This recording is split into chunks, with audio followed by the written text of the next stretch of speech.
My name is Michael Guyette, publisher of the Lead Lag Report. Joining me for the hour is Mr. Alan Edward, the Divergent Trader himself. When I hear Divergent Trader, I think contrarian, but we'll get into that. Alan, introduce yourself to the audience. Who are you? What's your background? What have you done throughout your career? And what are you doing currently? My name's Alan Edward. I'm the Divergent Trader of the divergenttrader.com. I'm a full-time trader, mainly focusing on swing. Used to do day trading for a while, but moved up to swing trading. And that's the basic gist of my story so far. So talk about what made you become a full-time trader and what were you maybe doing before trading? Oh, right. Yeah. What I was doing before. So I was stuck in like dead-end jobs. I was like a warehouse worker for a while. Well, not for a while, for quite a few years. Just stuck in a rut. And then eventually one day my cousin was trading and he was showing me the strategies that he was using. And he piqued my interest. He made it look like it was really easy, you know. It's the common thing, you know, you think it's going to be a get rich quick kind of thing. Little did I know it would have took me about 5 years to get it down. But yeah, that's how I got started into it. And then what I did then was, you know, I worked really hard, studied it, created my own strategy. And I strategically found a job where I could spend 90% of my time on my laptop so I could test my strategies and, you know, gain the experience. So I ended up working in a vape shop for quite a while. And then once I started getting consistent, you know, I started building my accounts, eventually went part-time, then full-time. And then, that's where we are today. Okay. So your cousin started showing you how he trades. Talk about what were some of the things that you gravitated towards in those initial months and years, meaning what types of books did you go to? What types of educational resources did you look at? Yeah, cool. So yeah, when I first got introduced into it, you know, it was all like the standard patterns and support and resistance, things like that. And what I started gravitating towards was more, well, first it was like trend following. I remember reading Michael Covell's book on trend following, and that really stuck with me. You know, just getting a trend, trade different asset classes, and eventually you'll catch one and, you know, that you'll get some big wins and they pay for all the small losses and things, and you make a profit on it as well. So trend following was the main thing that I started on, and I started finding success in that. My first system was like a mechanical trend following system, just a simple breakout over an EMA. It was I was profitable on it, but it was a horrible system because the drawdowns were really tough. So as I evolved, started, you know, making my own approaches, rule-based approaches, and evolved a bit more and created my own systems. But now it's still the same type of thing. I just trade mainly breakouts. So I've just evolved from the trend following more to breakouts. So it's the same kind of style, really. Okay. So you use that word system a few times there. Sounds to me, and I gather this from your own profile, that you're not discretionary in determining when to trade. You're doing it based on very specific rules that you've developed. Yeah. So how I like to describe it, like when I say rule-based approaches, is I do technically trade discretionary systems, but I trade them in a systematic way that's almost mechanical. You know, the rules are very strict. So yeah, it's basically mechanical. I do have mechanical systems that I do trade, but when it comes to the breakouts, it's very systematic. You know, it's very objective. Okay, so let's expand on that because I think this is important. I'm pretty cynical of most things that people reference in terms of having predictive power. I'm a big believer that you have to test things. And of course, even if you test things, you know, over a long period, it might work, but in the small sample, it may not. Talk about sort of the importance of doing rigorous backtesting and how you yourself went about, you know, seeing if those rules that you were coming up with actually had merit or if they were just random. Yeah. So yeah, the backtesting is so important. I think it's the foundation of confidence. You know, you've got something to reference when you go live. So if you're like hitting a drawdown, you know, you can look at your tested data, and if it's normal, you know, you get the confidence to keep on going. So the testing is a big thing that I stress to my students and things like that. So yeah, when it comes to testing, you know, I'll test over 10 years. That way I'm testing the outlier event, you know, like the black swans. So I know if it can withstand, that gives me extra confidence. I like to test hundreds and hundreds of trades, that's where I find confidence, you know, in large sample sizes. But yeah, I forgot what the question was originally. Sorry, man. Yeah. And just in terms of sort of how do you even go about the testing? I mean, you talk about R, you talk about Excel or easy language from TradeStation. Yeah. That part I think is also important. I get the sense that people, when they hear backtesting, they think, you need to almost have like a stats background. Yeah. Oh yeah. No, when I first started, it was just simple Excel spreadsheet that I used that auto calculated, you know, the win rate, total gain. So I used to do that manually by hand over hundreds of trades. Nowadays, if I'm backtesting, there's real good software out there. Now, I quite like Forex Replay. That's a really good one that I'm using at the moment. That calculates everything and things that I couldn't possibly do myself, you know. But yeah, originally it was all by hand. But I think that was quite good, really. You know, you're more attuned to it when you do it manually in a way. What types of areas did you focus the testing on? So I say that purposely because, you can find a signal which looks really great on a particular stock or maybe a particular sector, but it maybe only works on that one stock and one sector, right? I'm a big fan of the idea that if something is going to work, it really should be sort of consistent on average, right? Throughout multiple tickers. You know, I totally agree with that. So yeah, one of the main things that I always look for is a robust strategy. You know, I don't want it just working on one market. That doesn't give me confidence. You know, I think it can eventually stop working. You know, you never know when. So yeah, I'm always a big proponent for testing multiple markets. So for myself, I trade lots of different markets like Forex, indices, commodities, bonds. So yeah, that's all the markets that I tested on. And they say, you know, apparently only 30% of the time markets trend. So it's important to be diversified, you know, have plenty of markets to catch these trends. So yeah, I agree with you on that as well. Do you find that of those different asset classes you tested, Forex, commodity stocks, that some are easier to trade from a rules-based perspective? There's less noise, there's more persistence? Yeah, there is. So I categorize them in two types of market. There's trending markets and then there's mean reverting markets. So there's some that tend to, you know, trend more than others. So like gold is a good trending market, NASDAQ, things like that, pound USD. And then there's the mean reverting ones like the Aussie pairs, New Zealand. They tend to mean in the Forex market. So I do adapt how I trade them. My management style is different. For the trending ones, you know, I can give them more room, let them run. But with like the mean reverting markets, I still trade them, but I'm more fixed on the targets and things like that. So yeah, you have to adapt to certain markets, and there's definitely different characteristics for certain ones. Do you consider where we are in this cycle in terms of maybe which asset class to rotate a rules-based approach around? I mean, look, you can have to your point, you know, trending or mean reverting. Maybe in a recession, things are more mean reverting. Maybe in an expansion, things are more trending. Yeah, maybe not maybe, right? But talk about that part of this, because, you know, one thing is to have rules, another thing is to figure out, well, what's the opportunity set you want to play with? Yeah, I've always got what was open. I just go through them, look at my setup. If it's there, enter the trade, and that's it. There's no real, it's all mainly technical based. I rarely use the fundamentals. So yeah, I'm just looking for the signal, the entry criteria. Once it's there, I enter. It's really that simple.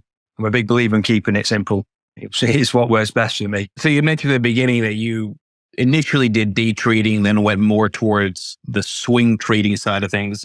Yeah. I'm curious, why is that? And I'll preface this by saying my own backtesting shows that day trading is largely more noise, more random. You know, and, you know, you and I both know that you tend to have much more movement close to close as opposed to open to close. So there's more volatility potential to make gains, right? And losses that way.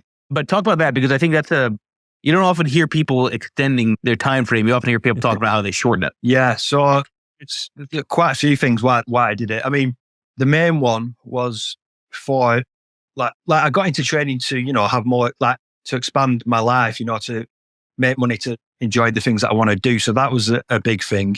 You know, I wanted to have more time and stuff like that. The other side of things was focus and willpower. So I find the longer you stay at the charts, you know, it's kind of like a cell phone battery, you know, it can deplete. And with day trading, you end up, like, for me, I was trading like 2 to 3 hours, sat there waiting for trades, you know, getting my focus draining. You know, that kind of thing I thought was affecting my performance. You know, I wanted to optimize my willpower. So if I'm only having to spend, you know, 5 minutes entering exit and then I can get on with my day, I'm going to perform much better. So that was a big part of it as well. And yeah, I just wanted to simplify everything. You know, I didn't want to be stuck at the charts 8 hours a day, watching the screens and things like that. And it definitely improved my performance, you know, because I'm not obsessing over it. Okay. So now let's talk about years that you've found to be easy versus years that you've found to be hard. If your approach is primarily on the breakout side, I'm going to make the assumption that, you know, in, you know, volatile periods broadly for markets, it's hard to kind of find really good juicy opportunities because, you know, there's false breakouts, you know, in that kind of environment. Talk about the types of environments where that breakout style tends to do well versus not well. Basically, on the technical side of things, I use the higher time frame, so it's like the weekly, daily are all trending. I can take the trades. I'm just using the EMAs. So I trade predominantly the 4 hour and the daily. That's what I'm entering. As long as I've got like 3 time frames aligned, I'm good to go. That's the signal. And you find that, you find there's ample opportunities independent of, the type of year or type of environment, type of volatility. Yeah. I find I don't really focus too much on that.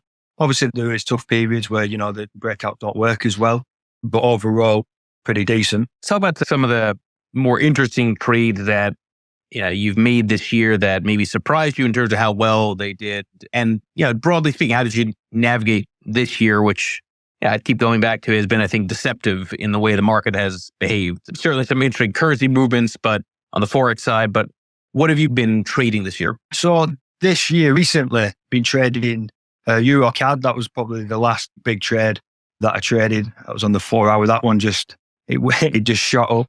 But yeah, I really like the JPY pairs recently. They're really heavily trending. Got some good trades on them this year.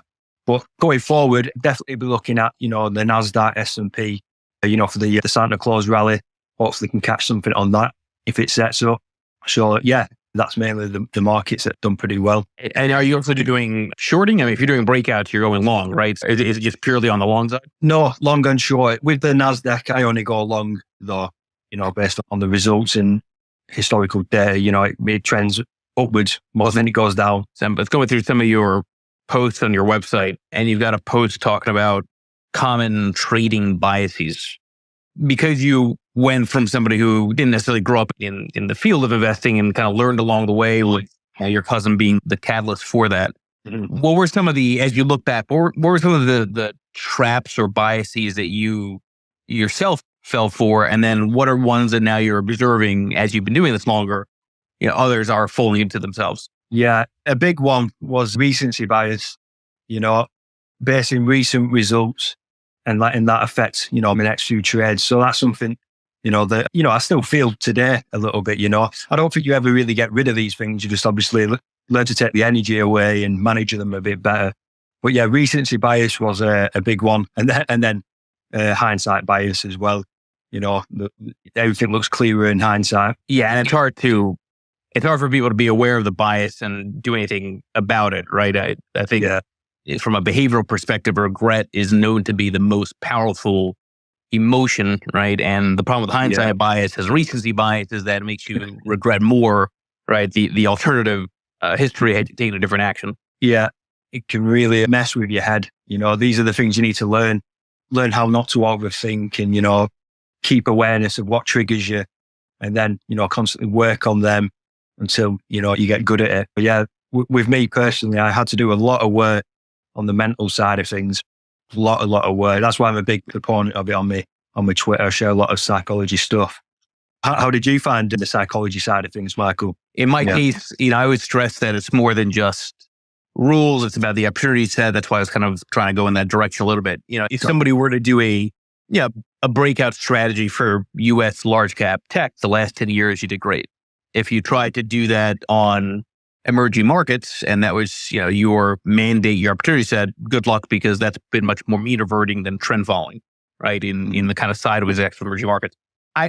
I prefer being rules-based despite the loudness with which I frame things on X, because, I do believe that you have to be unemotional when you trade, but at the same time, you have to be very aware that there are cycles that favor tailwinds based on whatever signal you're following and how you're executing on it. And where are you based in, Alan? Based in the UK, near Manchester. It's Lancashire. But yeah, the nearest place you'll probably know, Michael, is Manchester. It's quite near there. Whereabouts are you based? I'm in the US myself, in New York. But I mentioned that because I think, there's always home bias, right, when it comes to trading stocks, right? So speaking about biases, when you're doing individual stocks, you mentioned the NASDAQ, right? So obviously you're going more than just the UK equity markets. But I mean, do you find that you tend to gravitate more towards, home equities than global, or you just don't care? No, not at all. Really don't care, really. Totally unbiased with the markets in general. But that's an interesting, I've never really thought about that or heard anyone say that before. It's quite interesting. Have you found that to be a common theme with people? Yeah, and I think I mean, the truth is it's worked, at least if you're in the US, right? Yeah. Ever since 2012, 2013, really around the QE3 era, it became the global equity landscape became dominated by US, right? It became dominated by US because it became dominated by large cap tech, the FANG phenomenon to now, I think it's 7. And, a home bias in the US has worked because the truth is if you diversified outside the US the last decade, you've lagged pretty badly. I mean, I talked to a lot of asset allocators and advisors, valuations be damned, it doesn't matter, right? Yeah. Now, classic financial theory, investment theory would say, no, you want to diversify globally. You want more than just, any particular market. But, it's hard to get people to believe that when, FOMO is so much, so overwhelming in our day-to-day type of way of looking at markets. Yeah, FOMO, it's a big killer. I used to struggle with that at the beginning.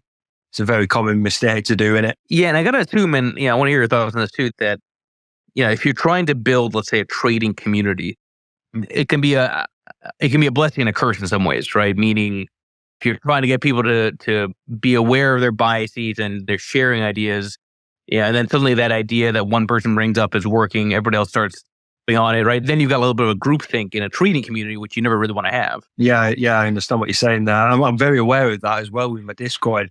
What I tend to do, I share my trades, I share my entering, but I don't show the result because I find that can create FOMO and anxiety and things like that. And I see it all the time. And you need to be very careful of that. I'm not really too sure what the solution is to that. Just keep, reminding people that you need to do your own thing. That's what I tend to do myself. But yeah, very true that. You see it on social media as well. People only show the highlights and, that creates that FOMO, that anxiety that, you're not doing right. So you need to be careful. Yeah, I also think it shows a degree of immaturity or amateurish behavior, right? I mean, I've used that line before, markets humble us all, just not all at once, right? Yeah, and love it. And I think that's hard for people to understand, especially if the last several years, they're seemingly just killing it because they're taking on undue concentration risk in some of these big stocks that are moving. God bless them, they're making money. But, I always stress this point that even a few years in the context of market cycles is nothing. It could be randomness. Yeah, that's why you need to understand it's a probabilistic game. A lot of people come into the game thinking it's going to be easy. It's going to be a get rich quick scheme, but it's a get rich slow scheme, really, to be honest. Yeah, I mean, and it can be a get bankrupt quick. That as well, yeah.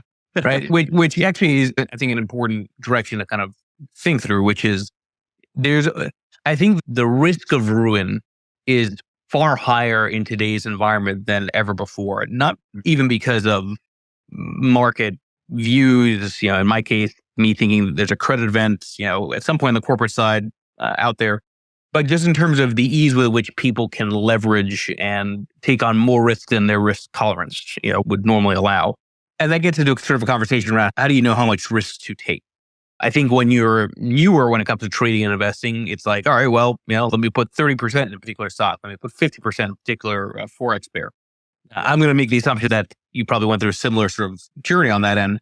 Talk about sizing and how maybe as you've gotten to be, a better trader, your ways of thinking about sizing have evolved. Yeah. So when it comes to sizing, I've never been one to really oversize, over leverage. That's never been my kind of style. But that going back to why you should, you test your system, you understand the data. Once you know your win rate, you can understand, what is your risk of ruin. You have to ensure your wins are big and your losses are small, and understand the probabilities, and then that way you can understand the risk and return. Sorry, the risk of ruin.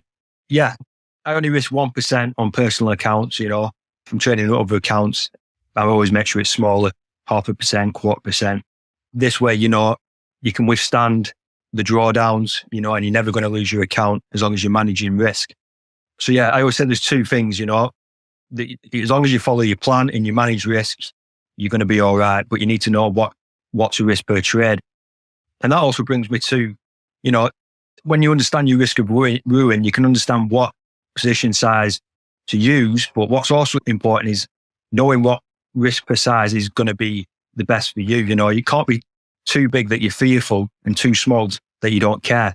It's kind of like an emotional authority. It needs to be the right balance to keep you confident to trade and alert. Yeah, that's what I'd say with that, Mike. Yeah, I think there's another part of it too, which is that, inevitably a trader, whether systematic or discretionary, will have just a streak of bad trades, right? It's just nothing's working, right? You just kind of, and that shakes confidence, right? And it shakes confidence actually even from a mean reverting perspective, in an unfortunate way, because if you have a streak of bad returns, okay, well, mean reversion would say you're probably about to have a streak of better returns, but that streak of bad returns makes that trader not want to take on as much risk because they got gun shy. So mean reversion might be coming, right, after a string of losses, but then they've underweighted, the potential to come back because of the emotional response causing them to take less risk. Yeah. Going back to that recency bias, isn't it? You're letting the results do the talking instead of, sticking to the plan. And it's easily done. But that's why it's important to have you going back to the data, when you go through them tough periods, look at your data, understand that if it's normal for your system, just carry on. Yeah, just keeping that in the forefront, keeping that probabilistic mindset is super, super important. One thing that I got to imagine is that's challenging is, if you're going to be a full-time trader, this is your primary source of wealth building and income. How do you manage your own personal expenses? Because that's the other thing too. I think a lot of people, and I've seen this with other traders I've known, they go through a win streak, they're making tons of money, and then they start spending more because they assume it's going to be permanent, right? Yeah. Right. So one part of this is, the actual trading. Other part of this is the kind of expense management, because you're going to be pulling out from your trading account. How do you manage that? I got to assume that's actually a pretty fine line to walk in terms of how much to spend and then your confidence around your portfolio. Yeah. Great question, Mike. So I always say that I wrote this in my book about the power of multiple income streams. So I'm a big believer in, having other income streams to support yourself, because that way, if you do go through a bad period in your trading, at least you've still got money coming in. And that way you can trade better from an emotional standpoint. You're not trading from that scarcity mindset where you're trading out of fear. You have to make money. That's why I do my courses and my books. That's another source of income. Also, I always make sure I have a buffer, at least 12 months worth of expenses saved up, a safe fund, just in case, things do go a bit iffy.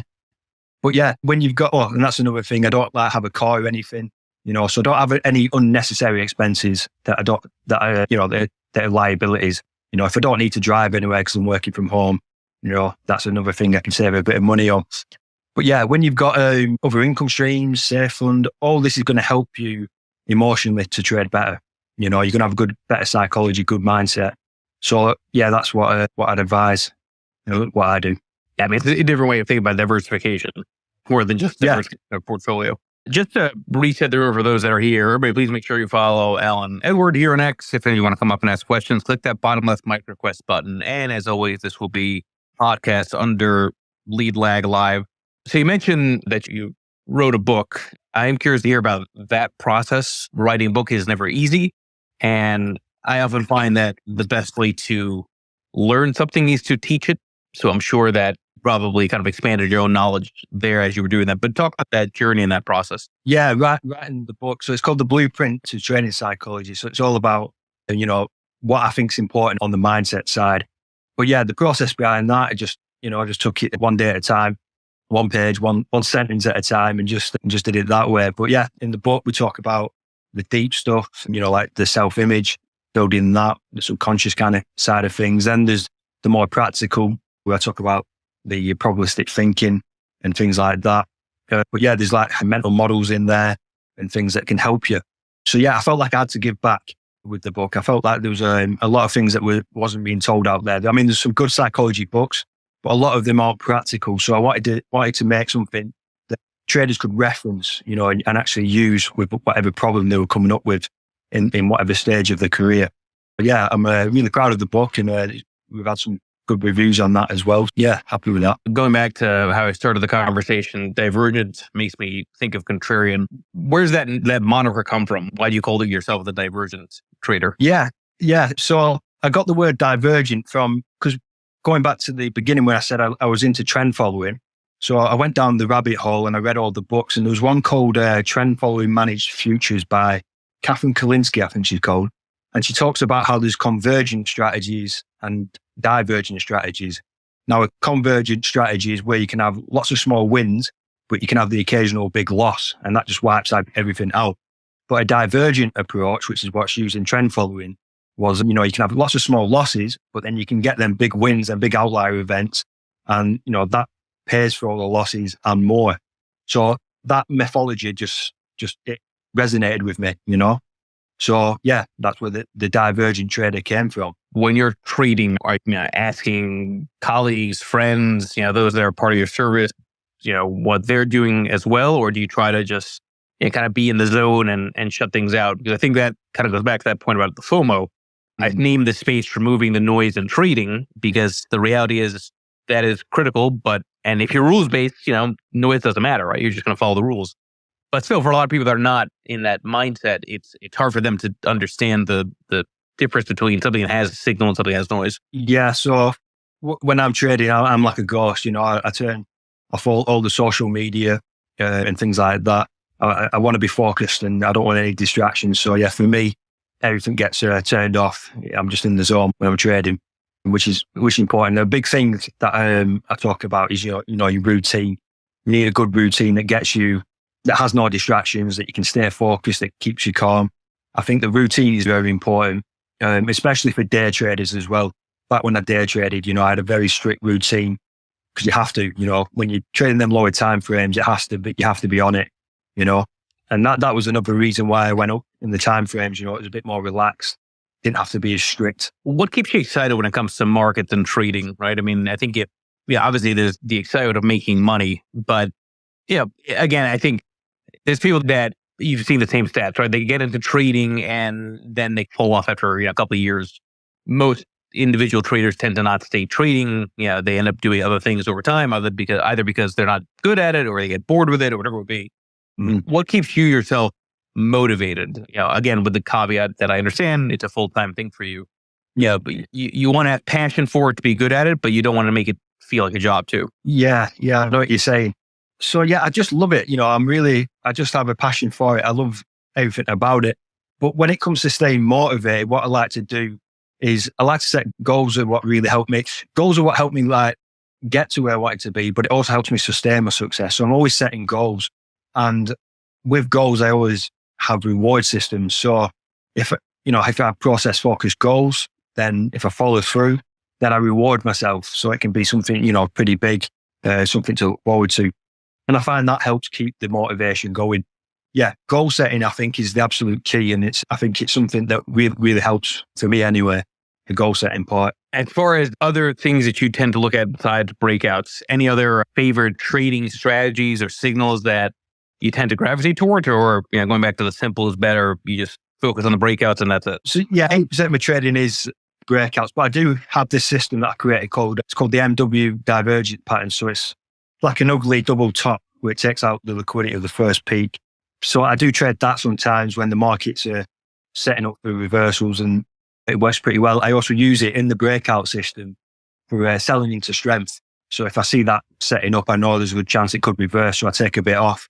So yeah, that's the other strategy that I trade. But I always, if I'm trading that, it has to be really high probability. So a lot of things have to be ready, lined up. But yeah, that's a popular one that a lot of students like as well. What else do you think people should be aware of when they are starting off trading? Again, mistakes that you made and things other than the recency bias.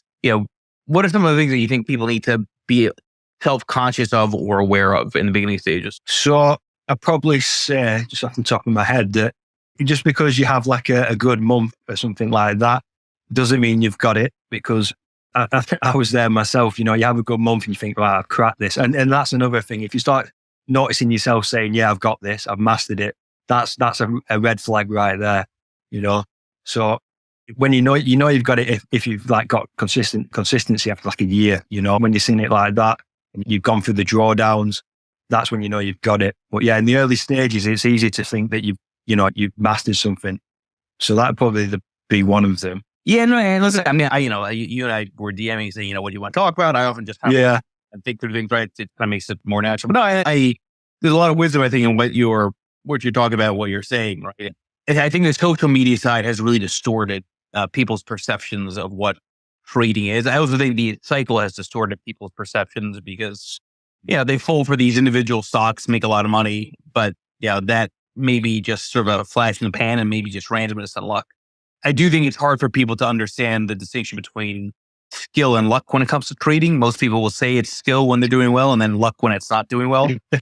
Right? The reality is that it's a constant and you don't really know how much of your approach is skill versus luck. Listen, you can have the best system in the world, but if you happen to implement that system at the exact wrong part of the cycle, that's just bad luck. Yeah, I agree. Probably another thing I would say as well is journaling. A lot of traders don't journal in the beginning. If you start journaling, what gets measured gets managed. So even if the strategy, you're not getting the results you want, as long as you journaling everything, you can learn to find the tweaks and adapt it and improve it. So that's a big one as well. So I'd say make sure you're journaling everything, where all the metrics and your emotions as well. I'm a big believer in the strategy has to fit your personality. You can't trade someone else's strategy exactly like them. You have to mold it to your personality a little bit, because we've all got different beliefs and different risk profiles. So it has to be, you have to sort of make it your own a little bit. Are there any kind of old school traders or gurus that you kind of look to as, saying the word heroes is maybe a little bit too extreme, but just, people that when you look into their story, to the way they trade, you just kind of gravitate towards as sort of an example for you? Yeah. Oh, there's loads of different heroes. I always find inspiration from traders. My first love was Ed Secoda. When I read his Market Wizards interview, that really stuck with me. I really liked how he thought about things and his simplicity. Ed Secoda was one. Michael Marcus, Mark Minervini. Yeah, I'm really a big fan of him. He's got a great mindset. I always gravitate to those who have, that winning mindset. I feel like there's more to learn from them kind of people, and people like Mark, he's especially great for that. Yeah, no, he's on my queue to have on a space. Mark, he's apparently very busy, but he's back and forth. Yeah, for sure. Okay, and then you've got your service, you've got your coaching and trying to help with trading psychology. I think is interesting. I am curious about that side of sort of the income stream for you, meaning, who are the type of people that find you, that come to you, and what's the kind of help that you work with them on? Yes, obviously there's the different sides. There's the strategy side of things. That's where mostly it's like the rule-based course that I do. People come through that and we work on the strategy, routine, and a bit on the psychology. With the coaching, it's a bit of everything, mostly on the psychology side. With that, we work through a lot of things. For example, working on mental models to help with, the cognitive distortions, identifying them, and, learning to challenge how you think and things like that.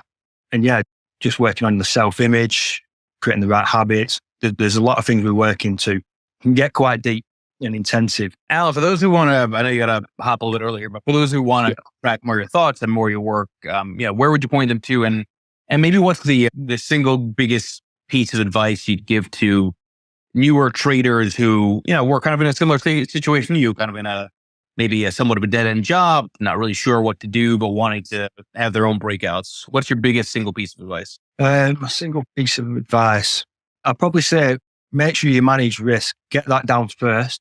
And that way, you can survive the learning curve. And then eventually when you get it, you'll be able to thrive. But you have to be able to stay in the game long enough, to gain the experience and grow.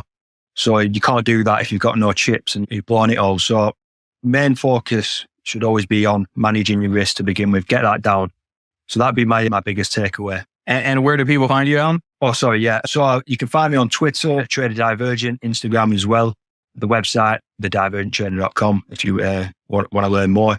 And that's mainly the socials, YouTube as well, Trader Divergent. Appreciate everybody that joined here. I have a couple more spaces coming up later in the week. Hopefully I will see you all then. And please make sure you follow Alan here on X. I appreciate it, Alan. Thank you. Yeah, thanks, Michael, for having me on. Really appreciate you taking the time out. Thank you. Cheers, everybody.